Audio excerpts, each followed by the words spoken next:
పేదలకు పెత్తందారులకు మధ్య యుద్ధమని ఎన్నికల సమయంలో జగన్ బీదర్పులర్చారు. పోలింగ్ పూర్తి కాగానే అదే పేదలకు షాక్లు ఇచ్చేందుకు సిద్ధమయ్యారు. ప్రజలు మోయలేనంతగా 10,000 కోట్ల మేర ట్రూ అప్ భారం మోపేందుకు వేగంగా ప్రతిపాదనలు తయారవుతున్నాయి. వీటికి ఈఆర్సీ ఆమోదం లభిస్తే జనంపై జగన్ బాదుడు 5 ఏళ్లలో ఏకంగా 72,988 కోట్లకు చేరుతుంది.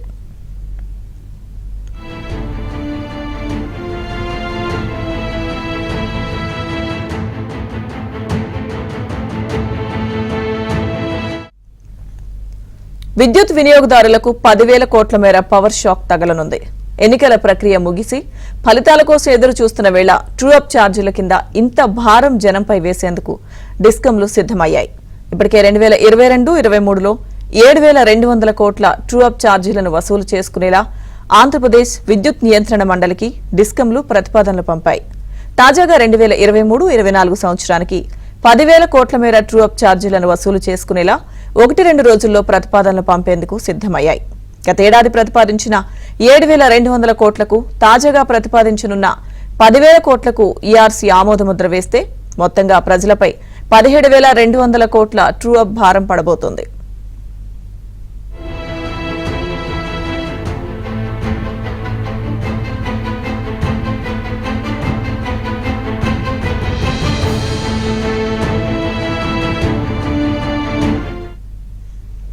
నిజానికి గత ప్రభుత్వ హయాంలోని 2014-15 నుంచి 2018-19 వరకు గల ట్రూ అప్ ఛార్జీలను కూడా గత 4 ఏళ్లలో జగన్ వసూలు చేశారు. ఎన్నికల ప్రక్రియ ముగిసిందో లేదో డిస్కంలు ఏపీఆర్సీపై ఒత్తిడిని పెంచేలా చేయడం ద్వారా విపరీతమైన ఛార్జీల భారాన్ని వేసేందుకు జగన్ సిద్ధమయ్యారు. ఇప్పటికే డిస్కంలు దాదాపు 60,000 కోట్ల నష్టాల్లో ఉన్నాయి. దాదాపుగా 80,000 కోట్ల మేర అప్పులున్నాయి. ఇక వీటితో పాటు విద్యుత్ కొనుగోళ్లు, నిర్వహణ వ్యయాల భారాన్ని మోయలేకపోతున్నాయి. ప్రభుత్వం నుంచి రావాల్సిన బకాయిలు 30,000 కోట్ల వరకు ఉన్నాయని నిపుణులు చెబుతున్నారు. ఈ క్రమంలో ఎన్నికల ఫలితాలు వెలువడేలోగానే ట్రూ అప్ ఛార్జీల రూపంలో విద్యుత్ భారాన్ని వినియోగదారులపై వేసే యోచనలో డిస్కంలున్నాయి. ట్రూ అప్ ఛార్జీలను ఏ నెలకు ఆ నెల వసూలు చేయాలని కేంద్ర ఇంధన శాఖ, కేంద్ర ఇంధన నియంత్రణ సంస్థ ఆదేశాలు జారీ చేశాయి. ఈ ఆదేశాలను పరిగణలోకి తీసుకుని 10,000 కోట్లకు పైగా ట్రూ అప్ ఛార్జీలను వసూలు చేసుకునేందుకు అవకాశం ఇవ్వాలంటూ ఈఆర్సీని డిస్కంలు కోరేందుకు సన్నద్దమయ్యాయి.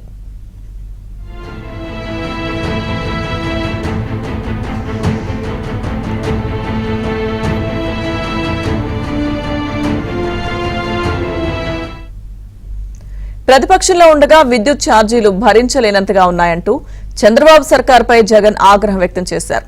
తాను అధికారంలోకి వస్తే విద్యుత్ ఛార్జీలు పూర్తిగా తగ్గించేస్తానంటూ జగన్ హామీ ఇచ్చారు. కానీ అధికార పగ్గాలు చేపట్టిన వెంటనే 2014-15 నుంచి 2018-19 సంవత్సరాలకు గాను 3,669 కోట్ల ట్రూ అప్ భారాన్ని రాష్ట్ర ప్రజలపై జగన్ వేశారు.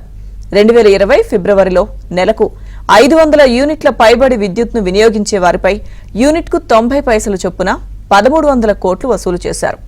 2020 మే నెలలో కరోనా స్లాబులు పేరిట 1,500 కోట్లను వసూలు చేశారు. ఇక 2021 ఏప్రిల్లో కిలోవాట్కు 10 రూపాయలు పెంచడం ద్వారా 3,542 కోట్లు వసూలు చేశారు. 2022 ఏప్రిల్ నెలలో స్లాబుల కుదింపు పేరిట 3,900 కోట్ల మేర భారాన్ని వేశారు. Fuel and power purchase cost పేరుతో 700 కోట్లను వసూలు చేశారు.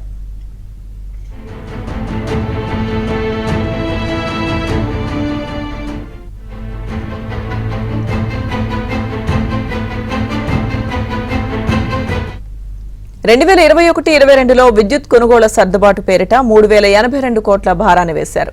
2023 మే నెల నుంచి fuel and purchase cost adjustment పేరిట 400 కోట్లను వసూలు చేశారు. ఇక 2022-23లో ట్రూ అప్ పేరిట 7,200 కోట్లు వసూలు చేసుకునేందుకు ఈఆర్సీకి ప్రతిపాదనలు పంపారు. దీనిపై ఈఆర్సీ నిర్ణయం తీసుకోవాల్సి ఉంది. 2023-24 సంవత్సరంలో మరో 10,000 కోట్లను ట్రూ అప్ ఛార్జీలుగా వసూలు చేసుకునేందుకు ఆమోదం తెలపాలని ఈఆర్సీని కోరేందుకు డిస్కంలు సిద్ధమయ్యాయి. మొత్తంగా దాదాపు 33,893 కోట్ల భారాన్ని రాష్ట్ర ప్రజలపై జగన్ వేశారు. ఇది కాకుండా పవర్ ఫైనాన్స్ కార్పొరేషన్ ద్వారా తెచ్చిన అప్పులు 36,261 కోట్లు, హిందూజాకు చెల్లించేందుకు తెచ్చిన అప్పు 2,834 కోట్లను కలిపితే మొత్తం భారం దాదాపుగా 72,988 కోట్లకు చేరుతుందని నిపుణులు చెబుతున్నారు.